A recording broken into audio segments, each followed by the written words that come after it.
question, please. Joseph, this is Hilary. For many years I felt that the spiritual path is important to me. I also have paid attention to the truth movement which is going on, and there are a lot of things that people don't believe our politicians anymore, and don't believe all the lies that have been told, I think, in our name. And I'm going to, in a few days, join a conference of hopefully like-minded people. So I hear what you're saying about, yes, we have to do our own spiritual practice to connect with the light, but also on a planetary level, somehow we've got to come together and to make the changes. Absolutely. Have you got something? Absolutely you have. But you have to have a core energy.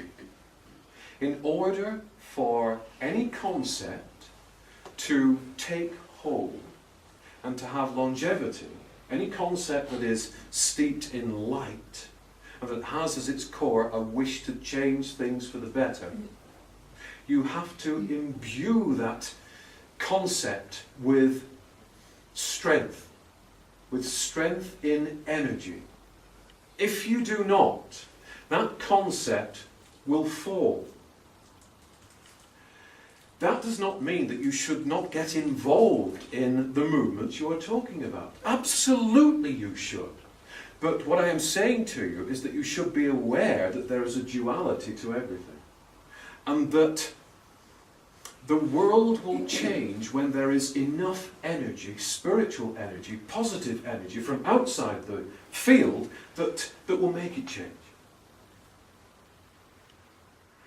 Therefore, as I've said, into everything that you do, whether it is a conference, whether you are working for truth, whether you are working to protect the rainforest, take with you as your constant companion your true self. Then, if you are sitting around a board table, because you are taking with you your true self as a companion, you imbue everyone around that table and the concepts that come out of that conference with light. And they have strength against the field. They have energy that can combat the field because the light is stronger than the fogginess of the field. Of course you must make changes. You must also recognize that you will be drawn into organizations, you will be drawn into areas that reflect your spiritual evolution. When you are ready for such a thing, you will be given the means to change things. And you should, again, go to the heart-mind, and by using the heart-mind, assure yourself each day that what you are doing is correct for you and correct for the planet. And if your heart-mind, which is you, says yes, if there is a feeling that this is what you must do, then that is what you must do. What I am trying to, I'm not saying abandon your society. I am saying imbue your society with light. And in doing so, you will change it. But it is essential that you do so, because otherwise you are then, if you do not do this, you are only treating the surface. You are applying a band-aid, you are applying a plaster. You have to apply the plaster, yes, but you also have to attack, dress, heal the wound. And it is this duality that I bring to you, a remembrance of your duality. Yes, you operate as a physical being, and you will each go back to a house tonight, and you will each sleep in a bed that is familiar to you, but that is not who you really are. That is part of your journey. That is not you. Once you imbue every aspect of your journey with light, then you uplift all the things that you are involved in. From talking to someone, from having a drink, to changing the world through clearer thinking than we have had for generations. Do you see that? Yes. Are you sure that you see that? Yes. I mean, it's easy to get involved in the mind, to think things out, so it's good to keep remembering, I guess, yes. The mind,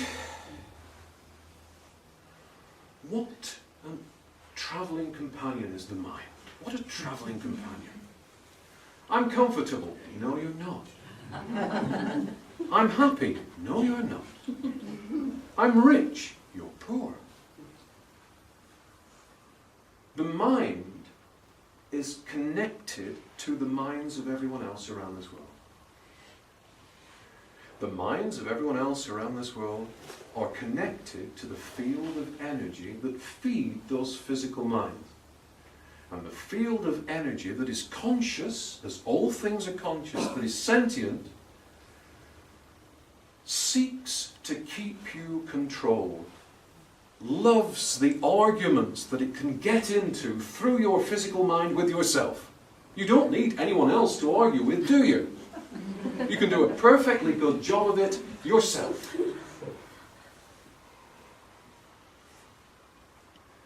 You do not have to be a slave of the mind. You do not have to be worried by the mind.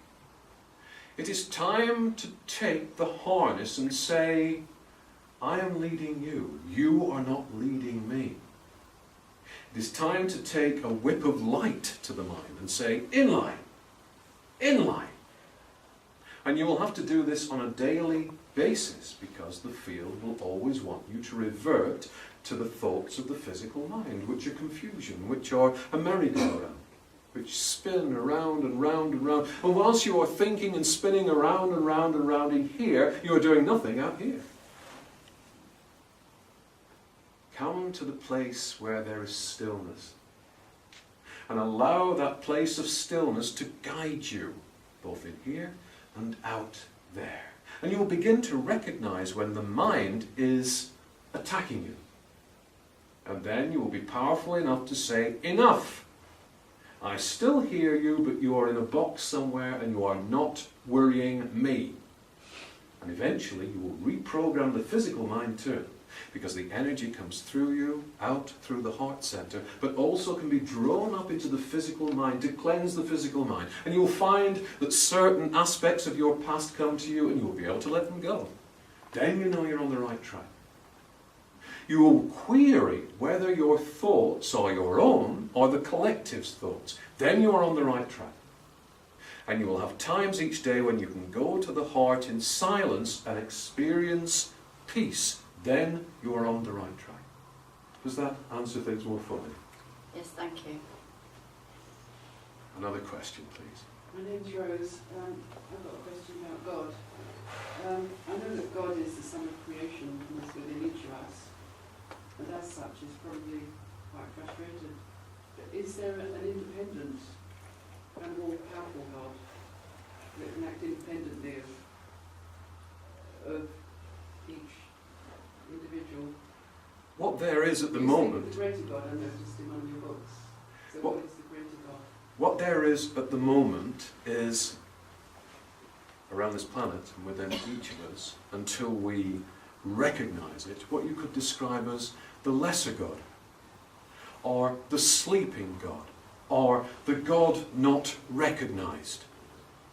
Because the effects of the field dampen our ability to open up to God. But you have to remember that once you have left this planet and chosen to leave this planet, you then have to slowly cleanse yourself from the effects of having lived on it for so long. You have to cleanse yourself of the effects of living within the effects of the fall.